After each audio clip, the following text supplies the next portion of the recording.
Good morning students. आज हम chapter 3 के क्वेश्चन आंसर के बारे में जानेंगे। देखिए, इसमें जो ऑब्जेक्टिव क्वेश्चंस जो आपके सामने इसके स्क्रीन पे दिए हुए हैं, तो कुछ इस प्रकार के क्वेश्चंस हैं जो आपके पूछे जाते हैं और कम से कम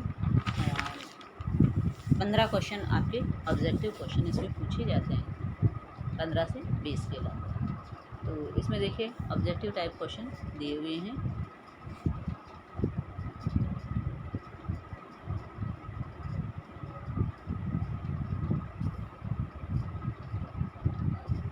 शरीर को ऊर्जा प्रदान करना एवं तंतुओं का निर्माण करना भोजन का डैश कार्य है, यानी कौन सा कार्य है इसमें।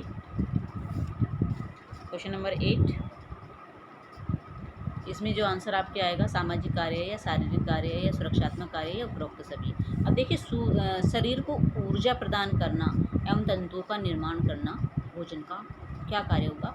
शारीरिक कार्य होगा, सामाजिक कार्य तो हो नहीं सकता, सुरक्षात्मक कार्य भी नहीं हो सकता है। ठीक है, तो इसमें क्या आएगा आंसर, शारीरिक कार्य। फिर है क्वेश्चन नंबर 9, निम्न में से किन पौष्टिक तत्वों को वृहत पोषण तत्वों की श्रेणी में रखा जाता है। अब किसकी श्रेणी में रखा जाता है, खनिज एवं लोहे की या प्रोटीन तथा वसा की या उपरोक्त में से कोई नहीं या उपरोक्त सभी। तो निम्न में से किन पौष्टिक तत्वों को वृहत, देखिए मैंने आपको पढ़ाया था वृहत पोषण तत्व और सूक्ष्म पोषण तत्व। तो इसमें जो व्रत में जो आते हैं हमारे, वो सबसे पहले हमारे शरीर का जब विकास हो रहा होता है तो हमें कौन सी चीज़ों की आवश्यकता होती है, हमारी प्रोटीन और हमें वसा की आवश्यकता होती है। कुशारावस्था में किसकी आवश्यकता होती है, हमें सबसे अधिक प्रोटीन और वसा की आवश्यकता होती है। अब ये जो खनिज है, लोहा है, ये तो क्या है हमारे सूक्ष्म पोषक तत्व है जिनको हम कम से कम ग्रहण करते हैं। कई बार हम इन्हें ग्रहण करते भी नहीं हैं, लेकिन प्रोटीन और वसा हम अधिक से अधिक ग्रहण करते हैं। तो ये किस श्रेणी में आ गए, हमारे वृहत में। वृहत यानी ज़्यादा क्वांटिटी जिसमें हम लेते हैं। फिर साधारण कार्बोज निम्न में से किस खाद्य पदार्थ में पाए जाते हैं। आटे में, रसीले फल में, गन्ना चुकंदर या उपरोक्त सभी में। तो जो कार्बोज जो हमारे होते हैं आटे में भी होता है, रसीले फलों में भी होता है, गन्ना चुकंदर और अनानास में भी होता है। फिर जोड़ों का लचीलापन निम्न में से रक्षा करता है। जोड़ों का लचीलापन हमारे किस चीज़ में भाई सहायता करता है, भाई किस से में रक्षा करता है, हड्डियों को टूटने से, चोटों से, शारीरिक अंगों की कठोरता से या फिर हम कहें उपरोक्त सभी से। तो जोड़ों का लचीलापन तो सबके लिए सही है कि हड्डियाँ भी नहीं टूटती है, शारीरिक अंगों की कठोरता से भी है, यानी हमारे शरीर को एक स्ट्रॉन्ग भी रखते हैं और चोटों से भी हमें बचाते हैं। फिर है संतुलित आहार का निर्माण निम्न में से किसकी सहायता से किया जा सकता है। किसकी सहायता से किया जा सकता है, देखिए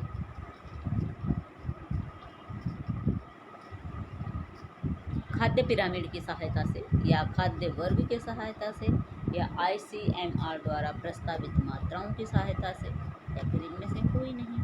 संतुलित आहार का निर्माण, संतुलित आहार का निर्माण खाद्य वर्ग की सहायता से ही हम प्राप्त कर सकते हैं। शारीरिक कोशिकाओं की मरम्मत तथा वृद्धि के लिए निम्न में से कौन सा खाद्य वर्ग सहायक है। तो देखिए, खाद्यान्न एवं अनाज, फल एवं सब्जियाँ या वसा शर्करा।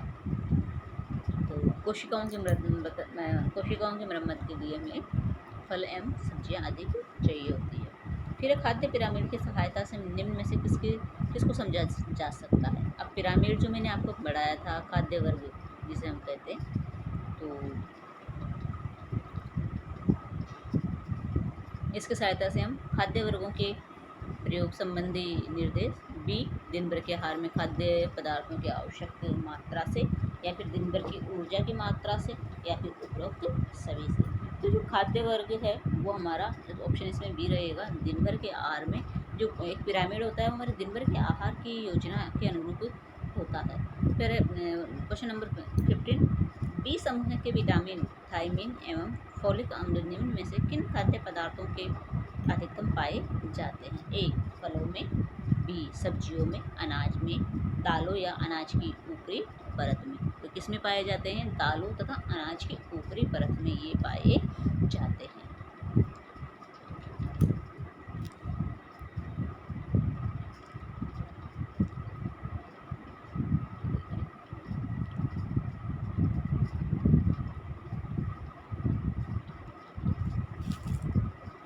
बी समूह के विटामिन, थायमिन एवं फोलिक अम्ल निम्न में से किन पदार्थों के अधिकतम पाए जाते हैं? 16 किशोरों तथा किशोरियों की पौष्टिक आवश्यकताएं भिन्न होती है क्योंकि उनकी आदतें अलग होती हैं, उनकी पसंद अलग होती है, उनका कद एवं भार अलग होता है या उनकी शारीरिक वृद्धि अलग होती है, जिसमें ऑप्शन रहेगा हमारा कि उनकी शारीरिक वृद्धि अलग होती है। देखिए इसमें आपके आंसर हेल्प के लिए आपकी उत्तरमाला भी इसमें दी हुई है।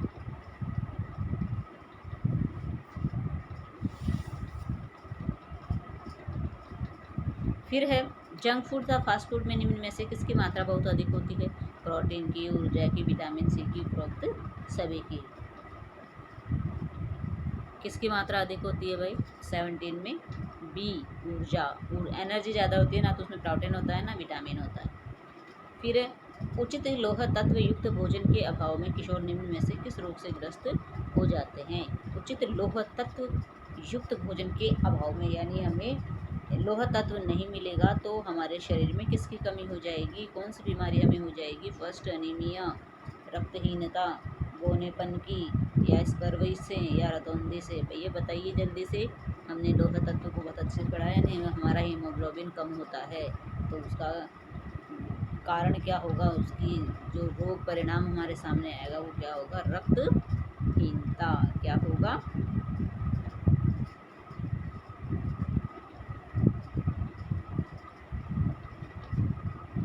फिर है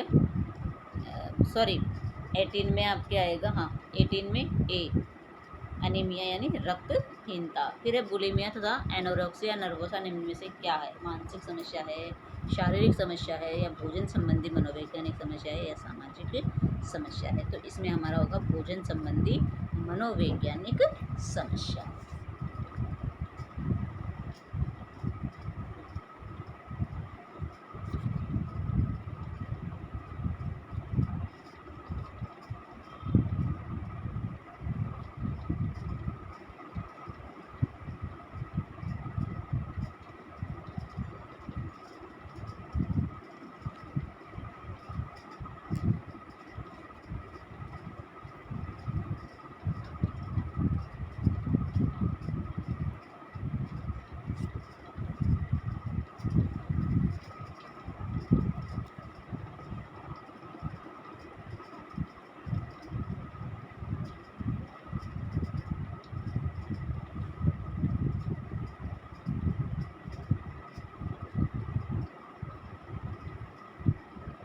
देखिए संतुलित आहार से आप क्या समझते हैं? ये क्वेश्चन आपके इम्पोर्टेंट हैं जो कि आपके एग्ज़ाम में आए हुए हैं।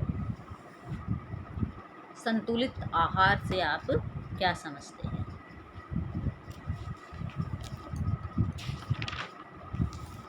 ऐसा आहार जिसमें सभी पोषक तत्व उचित मात्रा या उचित अनुपात में हों तथा वे शरीर की दैनिक आवश्यकताओं की पूर्ति करे, संतुलित आहार कहलाता है। नेक्स्ट क्वेश्चन है हमारा, पोषण से आप क्या समझते हैं? यह एक प्रक्रिया है जिसमें आहार अथवा पोषक पदार्थों को ग्रहण कर उनको पचाया जाता है। इस प्रक्रिया में भोजन में उपस्थित पौष्टिक पदार्थों को सोख कर उपयोग के लिए दूसरे अंगों अर्थात ऊतकों में वितरित कर दिया जाता है। फिर है बृहत यानी मैक्रो पोषक तत्व क्या होते हैं? उदाहरण सहित बताइए। अभी हमने बताया था कि ये बृहत जो पोषक तत्व है, सूक्ष्म पोषक तत्व, तो ये सारी चीज़ें इसके अंदर दी हुई है। बृहत पोषक तत्व व्यक्ति के आहार का मुख्य भाग होते हैं अर्थात अधिकतर मात्रा में लिए जाते हैं। इन पोषक तत्वों का मुख्य कार्य ऊर्जा प्रदान करना तथा वृद्धि एवं मरम्मत कार्य हेतु सहायता प्रदान करना होता है। कार्बोहाइड्रेट, प्रोटीन, वसा तथा पानी बृहत पोषक तत्व के उदाहरण हैं। क्वेश्चन नंबर 15, सूक्ष्म माइक्रो पोषक तत्व क्या होते हैं? उदाहरण सहित समझाइए। ये हमारे CBSE में पूछा गया है, 2016 में यह क्वेश्चन पूछा गया है। अब इसमें कोर्स चेंज हुआ है लेकिन बहुत से क्वेश्चन ऐसे हैं जो आपके इसी टॉपिक से रिलेटेड हैं, उसको थोड़ा सा घुमा दिया जाता है, बाकी मैटर आपका वही होता है। देखिए सूक्ष्म पोषक तत्व वह पोषक तत्व होते हैं जिनकी आवश्यकता बहुत कम मात्रा में होती है। इन पोषक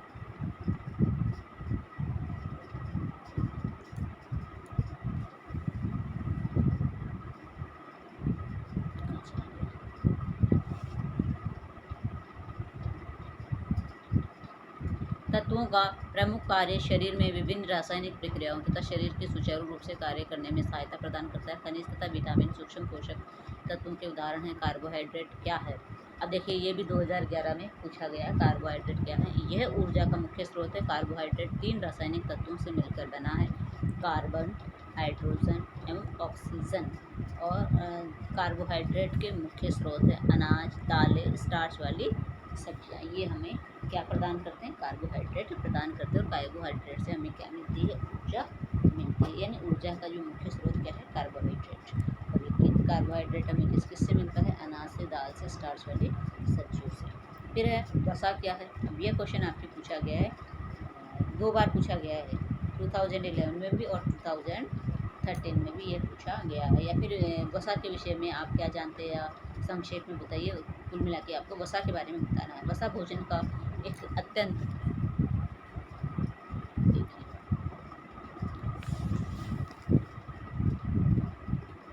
वसा भोजन का एक अत्यंत आवश्यक तत्व है। यह एक रासायनिक यौगिक है जो कार्बन, हाइड्रोजन और ऑक्सीजन से मिलकर बनती है। वसा शरीर की अनेक क्रियाओं के लिए अत्यंत आवश्यक होती है। वसा हमें गर्म रखती है तथा कोमल अंगों को सुरक्षा प्रदान करती है। वसा हार्मोन्स के उत्पादन में भी सहायता करती है। वसा शरीर के तापमान को नियमित रखने में मदद करती है। यह त्वचा को खुरदरा होने से बचाती है तथा गर्मी व सर्दी के बाहरी प्रभाव से भी शरीर की रक्षा करती है। अब है हमारा क्वेश्चन नंबर 18, बच्चों के लिए कैल्शियम का महत्व समझाइए। ये CBSE में 2012 में पूछा गया है। बच्चों की अस्थियों व दांतों की वृद्धि व विकास के लिए जरूरी मैक्रो तत्वों में कैल्शियम सबसे ऊपर है। यह दांतों तथा अस्थियों को मजबूत एवं स्वस्थ बनाता है। यह रक्त के थक्के के रूप में जमाने में सहायता करता है। इसकी कमी के कारण रिकेटस हो जाता है। कौन सा रोग हो जाता है? रिकेटस रोग हो जाता है। उसके बाद है क्वेश्चन नंबर 19, विटामिन क्या होते हैं? विटामिन भी प्रोटीन, कार्बोहाइड्रेट व वसा की तरह भोजन के मुख्य तत्व होते हैं। हालांकि शरीर को स्वस्थ रखने में इनकी आवश्यकता बहुत कम मात्रा में होती है। ये सूक्ष्म पोषक तत्वों के अंतर्गत आता है, परंतु ये स्वस्थ जीवन के लिए बहुत आवश्यक होते हैं। विटामिन विभिन्न प्रकार की बीमारियों से हमारे शरीर का बचाव करते हैं तथा शरीर में बीमारियों से लड़ने की रोग प्रतिरोधक शक्ति को भी बढ़ाते हैं। ये शरीर के सामान्य विकास में महत्वपूर्ण योगदान देते हैं। वसा 2 प्रकार के स्रोतों से प्राप्त होती है, उनके नाम बताइए। ये जो पूछा गया है दिल्ली का है, ये छोड़िए, ये 2017 में, लेकिन आ भी सकता है। वसा के 2 प्रकार के स्रोतों से प्राप्त होती है, उनके नाम बताएं। देखिए, वसा एक तो पशुजन्य यानी जो पशुओं से हमें प्राप्त होते हैं। क्या क्या प्राप्त होते हैं हमें पशुओं से? घी, मक्खन, दही, अंडा इत्यादि। और वनस्पति यानी पेड़ पौधे से हमें सूखे मेवे प्राप्त होते हैं, तिल प्राप्त होते हैं, नारियल प्राप्त होता है, सरसों का तेल प्राप्त होता है। तो जो वसा जो हमें वो किन किन चीज़ों से प्राप्त होती है, किन किन माध्यमों से? पशुजन्य और वनस्पतिजन्य। खाद्य वर्गों की जानकारी से हमें क्या लाभ है? खाद्य वर्ग योजनाओं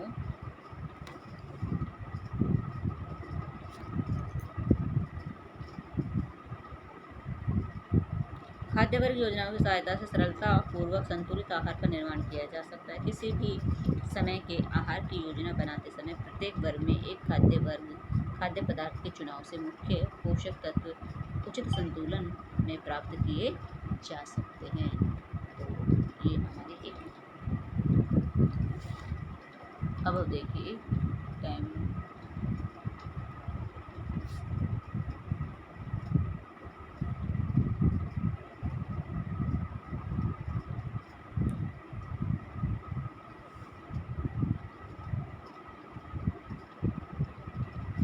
ये हो गया।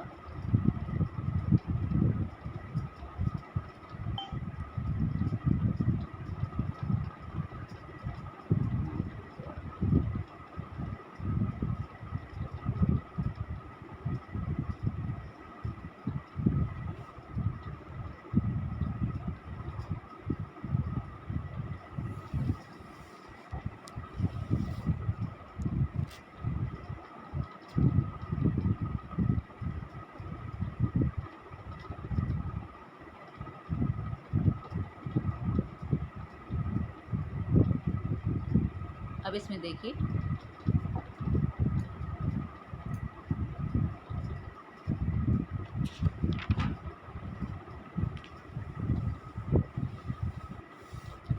किशोरों के भोजन संबंधी व्यवहार को प्रभावित करने वाले किसी एक कारक का उल्लेख करें। भौतिक कारक, मान लो किशोरों के भोजन में जो कारक उनको प्रभावित कर रहा है उनमें हम एक पूछा है तो एक इसमें क्या ले लेते हैं, भौतिक कारक। किसी भी भोजन की आसान उपलब्धता भी किशोरों के भोजन संबंधी व्यवहार को प्रभावित करती है। उदाहरण के लिए किशोरों में ऐसे भोज्य पदार्थ के प्रति विशेष आकर्षण देखा गया है जो कि होम डिलीवरी के माध्यम से पार्टियों में तथा बाजार एवं मॉल में आसानी से उपलब्ध होते हैं। फिर चाहे वह संतुलित या स्वास्थ्यवर्धक आहार हो या नहीं हो, यानी पैसे से जो चीज़ हम खरीद सकते हैं इजीली, वो हमारे भौतिक कारक होता है।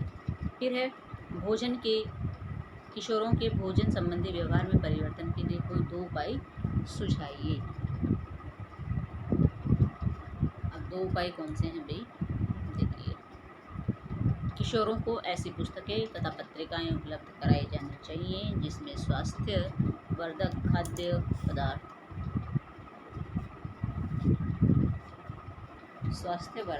खाद्य पदार्थों संबंधी लेख छपे हों। इससे किशोरों में नियमित रूप से संतुलित आहार लेने की इच्छा को प्रोत्साहन मिलेगा। सेकंड है, अपने बच्चे को नियमित समय पर भोजन उपलब्ध कराकर यहाँ वहाँ असमय भोजन करने से रोकने का प्रयास करें। फिर है एनोरेक्सिया नर्वोसा के 2 शारीरिक प्रभावों का उल्लेख कीजिए, जो कि हमने लास्ट में पढ़ा था, बुलिमिया और एनोरेक्सिया। शारीरिक भार में तेजी से कमी आती है जिसके कारण शारीरिक स्वरूप बहुत ही पतला प्रतीत होता है। किशोरियों के मासिक धर्म में अनियमितता होने लगती है। तीसरा है उल्टी या शरीर के फूलने का एहसास तथा कब्ज की शिकायत रहती है। फिर है बुलिमिया के मनोवैज्ञानिक प्रभावों का उल्लेख कीजिए। पीड़ित व्यक्ति डिप्रेशन में आ जाता है, अपना स्वाभिमान खो देता है और सामाजिक स्थिति में खुद को अटपटा-सा, अकेला या शर्मिंदा महसूस करता है। कभी कभी वे ड्रग्स व शराब के आदि भी हो जाते हैं। तो ये लक्षण थे हमारे बुलिमिया के। अब देखिए इसमें जो क्वेश्चन पूछे गए, आंसर इसमें नहीं है, बट क्वेश्चन इसमें पूछे गए उससे आपको पता चलेगा कि किस किस टाइप के क्वेश्चन पूछे जाते हैं। देखिए आप इसकी स्क्रीन पर देख करके आप इसका अंदाज़ा लगा सकते हैं। जैसे पोषण कार्यक्रम में भोजन है कैसे, ये क्वेश्चन आपसे पूछ सकते हैं लघु में, जिसमें आपको 4 से 5 लाइन में आपको ये आंसर देना है। फिर सेकंड है पोषण, स्वास्थ्य, पोषण और पोषण स्तर प्रत्यक्ष रूप से संबंधित है, पुष्टि कीजिए। फिर भोजन के शारीरिक कार्यों का वर्णन कीजिए। चौथे नंबर का क्वेश्चन है शारीरिक पुष्टि के कौन कौन से घटक हैं। 5वां क्वेश्चन है संतुलित आहार की परिभाषा लिखिए और आहार के तत्वों का उल्लेख कीजिए। अब देखिए ये क्वेश्चन आपके इम्पोर्टेंट है, जो अभी आपके ऊपर भी पूछा गया था कि संतुलित आहार को परिभाषित कीजिए, संतुलित आहार क्या होता है। तो ये भी क्वेश्चन आपके CBSE में 2011 में पूछा गया है। फिर है व्रत तथा सूक्ष्म पोषक तत्वों के विषय में संक्षेप में बताइए, जो कि मैंने आपको एक क्वेश्चन आंसर में बताया था। व्रत क्या होते हैं, सूक्ष्म पोषक तत्व क्या होते हैं, दोनों के बारे में भी बता दिया है। फिर है 7 नंबर पे विटामिन C के कार्यों का उल्लेख कीजिए। विटामिन C के क्या कार्य है, हड्डियों को मजबूत रखना। फिर है मानव शरीर में जल के महत्व को समझाइए। अब ये जो विटामिन C का पूछा गया है वो CBSE में 2012 में पूछा गया है। फिर मानव शरीर में जल के महत्व को समझाइए। मानव शरीर में जो जल का कितने प्रतिशत भाग होता है भाई, हमारे शरीर में 70% होता है, इसका महत्व होता है क्योंकि 70% तो जल ही है, तो ऑब्वियसली इसका महत्व होगा। फिर है क्वेश्चन नंबर 10 सूक्ष्म पोषक तत्व के रूप में खनिज का संक्षेप में वर्णन कीजिए। आहार के किन्हीं 2 तत्वों की व्याख्या कीजिए।